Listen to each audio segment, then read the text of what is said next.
I'm going to kneel down for stability purposes here. Pardon the feedback here. So I'm going to talk about Guantanamo. I'm going to talk about Ron DeSantis. I'm going to talk about how that affects people at home in terms of police abuse. Over 100 years ago, the U.S. government began its illegal occupation of the Guantanamo naval base in Cuba. Even under the coerced terms that the U.S. imposed on Cuba, this territory was to be used, quote, exclusively, end quote, as a naval base and as a fueling station. Guantanamo has now become a detention facility, and since 2012, an infamous center for torture and abuse of people kidnapped from all over the world and taken there precisely because the U.S. administration asserted that at Gitmo, quote, no law applied. Ron DeSantis admits that he personally supervised the treatment and interrogation of prisoners there, which amounted to torture in clear violation of medical and legal ethics, according to the United Nations Commission on Human Rights and the International Committee of the Red Cross and many others.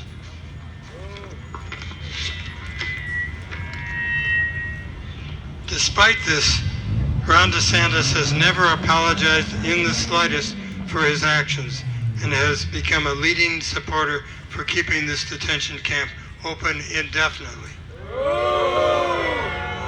The vast majority of the detainees there have never been charged or convicted of any wrongdoing. Many were sent there because the U.S. offered large bounties to warlords in Afghanistan and elsewhere to turn in other people.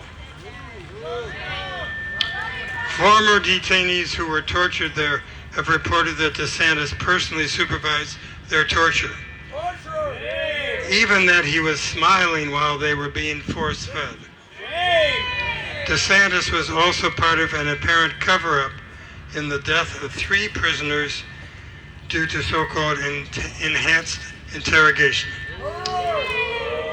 And then he blamed the victims of the torture for attempting to wage a propaganda war against the United States. We call on DeSantis to withdraw from this race. That's right.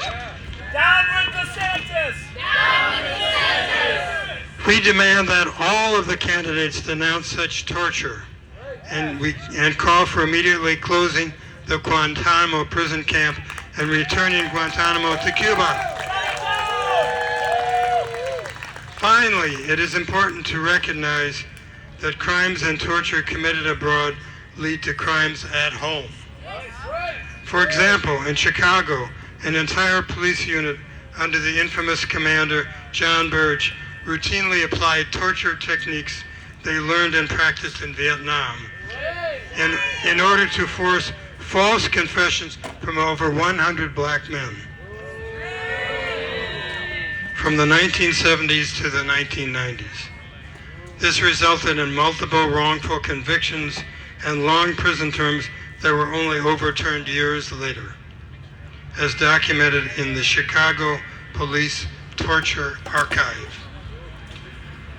Please repeat after me. Crimes abroad lead to crimes at home.